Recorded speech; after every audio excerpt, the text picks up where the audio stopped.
ખાદ્ય પદાર્થની અંદર શું લીધેલું છે આપણે? શું છે આ?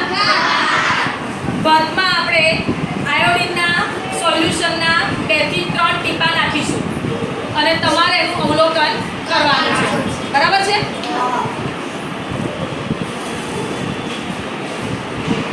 આયોડિનનું સોલ્યુશન 2-3 ટીપા આપણે નાખવાના અને રંગ પરિવર્તન જોવાનું છે.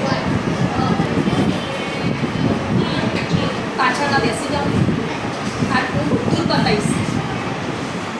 ભાતના અંદર આયોડિનના સોલ્યુશનના 2-3 ટીપા નાખીને તમારે અવલોકન કરવાનું છે. રંગ પરિવર્તન થયો કે નહીં એ મને જણાવવાનું છે. હું તમને બધાને જગ્યા પર આવીને બતાવીશ.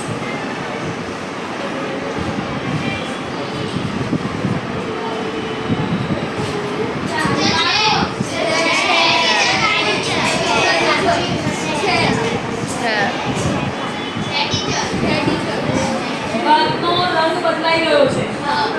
કયો કયો છે? જાંબલી, ભૂરો અથવા ઘેરો, ભૂરો અથવા તો ઘેરો, ભૂરો અથવા કાળો દેખાય છે. આ શું સૂચવે છે? ભાતમાં કાર્બોદિત પદાર્થ રહેલો છે. ઓકે, આના પછી હવે આપણે લઈએ બીજો ખાદ્ય પદાર્થ, રોટલી. આપણે બધા જ ખાઈએ છીએ રોટલી. બરાબર ને? રોટલી શેમાંથી બને છે?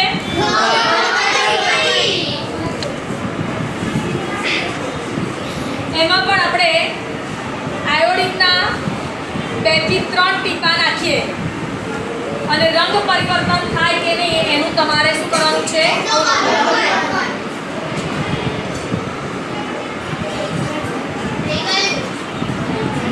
કયો રંગ થાય છે? ઘેરો, ભૂરો અથવા તો એ શું બતાવે છે?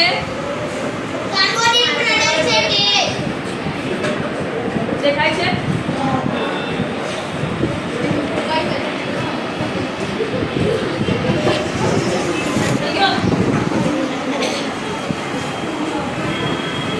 ઘેરો, ભૂરો અથવા કાળો રંગ થાય તો એમાં કાર્બોદિત પદાર્થ એટલે કે સ્ટાર્ચની હાજરી રહેલી છે.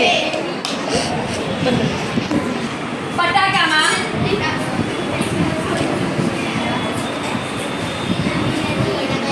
હવે જોઈએ બટાકામાં પણ કાર્બોદિત પદાર્થ એટલે કે સ્ટાર્ચની હાજરી છે કે નહીં એની ચકાસણી માટે બટાકાને કાપી લીધું છે અને એના ઉપર આયોડિનના સોલ્યુશનના ટીપા નાખીએ.